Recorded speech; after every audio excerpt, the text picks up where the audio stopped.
that a massive electrical storm is approaching. Oh, man. Missed that. So that day when I was up on Morro Rock, it was a similar day to today. Slightly cloudy, more clouds on one side, more blue sky on the other.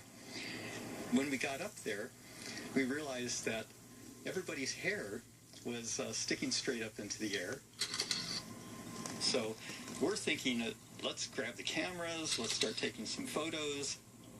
And one of the things that I noticed was that when I raised my hand up, I had a ring on this hand.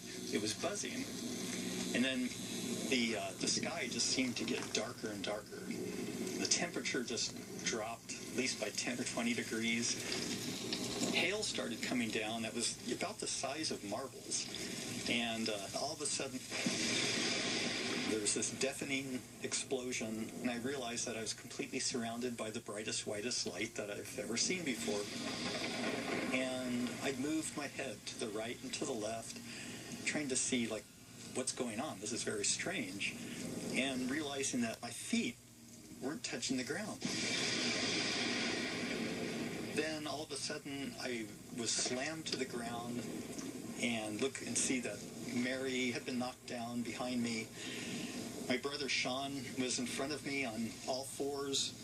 There was smoke pouring out of his back. And you could smell like this intense smell of ozone. We're all just thankful that we were alive afterwards.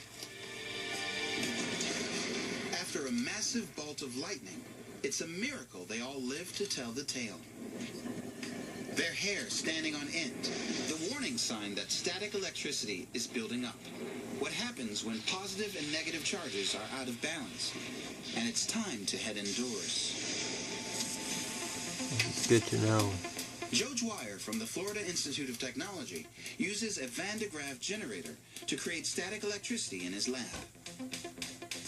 If we want to see the charging in action, it really helps to have somebody with long hair. So Emma is going to help me. She's got long hair. Promise this won't hurt very much. Okay, go ahead. Okay, so as the Van de Graaff machine is going, the charges are being transferred to Emma. You would shake your hair a little bit. Let's get it loose. I'm going to try not to get too close, but you can start to see some of her hair standing up on end. Nice look for you. Okay, that's probably enough. Let me switch you off. Okay, I'm going to discharge you. High five. Well done. Thunderstorms separate very large amounts of charge. Well, when you've got big charges in the thunderstorm and big charges near the ground, they don't like to be apart. They want to get back together. And so the charges on the ground are doing their best to try to reach up and touch their negative friends up overhead. And those charges can flow up through you. They're trying to get as close. And if you happen to have hair, then up it goes, trying to reach the charge overhead. You're basically becoming part of this circuit, which is very dangerous. And it's not just humans that get charged up. This fishing boat on Lake Michigan is in real danger of being struck by lightning. Did you hear that noise? That's my antenna. And then this sounds like a clicker.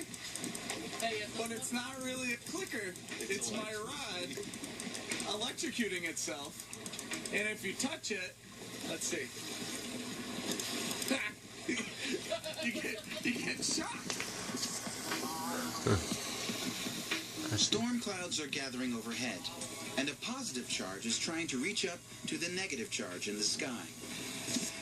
So I don't know how I'm going to pull rods, because even after you grab the rod, it still continues electrocuting you. So it's strictly just messed up. I don't get it.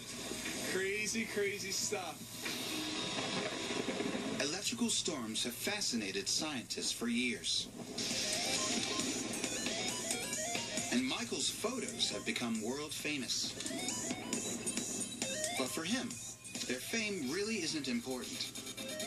If I would have known then what I now know, I wouldn't have taken those photos. They wouldn't exist. I would have grabbed everybody and just tried to get down off of Morro Rock as quickly as possible.